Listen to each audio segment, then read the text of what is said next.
প্রচারে যেতেই দিলীপ ঘোষকে ঘিরে এসআইআর নিয়ে ভোগান্তির নালিশ।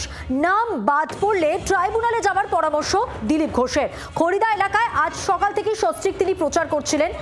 ৮ নম্বর ওয়ার্ডে দলীয় কর্মী সমর্থকদের সঙ্গে নিয়ে বাড়ি বাড়ি ঘুরে প্রচার করছিলেন তিনি, জনসংযোগ করছিলেন। প্রচারের ফাঁকেই একাধিক এলাকার বাসিন্দা যারা তারা এসআইআর সংক্রান্ত সমস্যার কথা তুলে ধরেন দিলীপ ঘোষের কাছে। ঠিক আছে, তাদেরকে ওরাও ঠিক আছে, লাস্ট অপশন আর কেটে দিয়েছে। কালকে সকালে ফোন করে বলছে তোমার নাট ডিলেট হয়ে গেছে, ফটো তুলে নিয়ে যাও।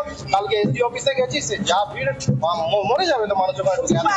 একটু জায়গা নাই, 4 তলা অব্দি উঠেছি, একটু জায়গা নেই, দাঁড়ানোর মতো, ওঠার মতো জায়গা নেই। গন্ডগোল হয়েছে। জমা দিয়েছো নাকি না অনলাইনে করেছো? কি অনলাইনে বলছে শুক্রবার দিন আসো। হ্যাঁ, অনলাইনে করা পারবেন না তো ভিডিওর মধ্যে দেখছি। তারপরে আর যে জুডিশিয়ারি হচ্ছে ই গোপী প্রতিনিধি রয়েছেন আমাদের সঙ্গে টেলিফোন লাইনে। গোপী, দিলীপ ঘোষ কি সমাধানের রাস্তা বললেন, কি জানা যাচ্ছে?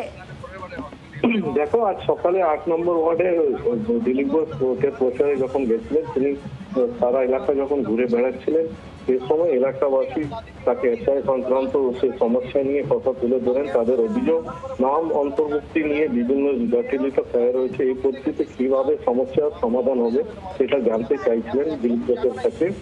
ফলে দিলীপ ঘোষ জানান, নাম যাদের বাদ পড়েছে তৃণমূল কোর্টে আবেদন করতে পারেন অথবা অনলাইনের মাধ্যমে আবেদন করতে পারেন, এই কথা ওনাদেরকে জানালেন। পাশাপাশি আমাদের মিডিয়াকে যেটা জানালেন, এটা তৃণমূলের বিএলএর জেরে এই ঘটনাটা ঘটেছে, অনেক নাম বাদ গেছে, ফলে সাধারণ মানুষকে ভোগান্তির মুখে করতে হচ্ছে বলে মন্তব্য করেন তিনি।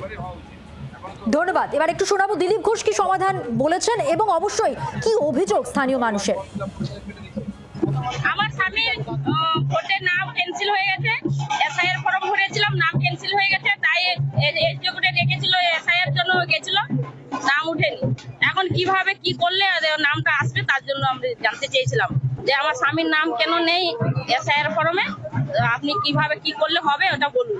উনি বললেন যে ওর আগের কোনো কাগজপত্র কিছু নেই। আমি বলছি না, এর বাবা মা মারা গেছে অনেক ছোটবেলা থেকে, তো 2002 মশার কাগজ কিছু হয় না, ভোটের নাম ছিল না। উনি বলছেন যে রেশন কার্ড কি আছে? আমি বলছি না, রেশন কার্ডও ওনার বোধহয় নাই, আমি খোঁজ করিনি, যে খোঁজ করতে হবে, দেখতে হবে আর কি। বললেন যে এই ভোটে যদি না হবে পরের ভোটে হলেও হবে নাম। কিছু লোকের নাম কেটে গেছে, কিছু তো টিএমসির তরফ থেকে বিএলএরাই গন্ডগোল করেছে, কারণ জমা দেয়নি বা এ করেছে। বাবা মার নাম আছে, ডকুমেন্টস সহ জমা দিয়েছে, তারপরেও নাম কেটেছে। কিছু তো ব্যাপার আছে, তাদেরকে বলেছে ট্রাইব্যুনালে যাও, নাহলে অনলাইনে আবার অ্যাপ্লাই করো।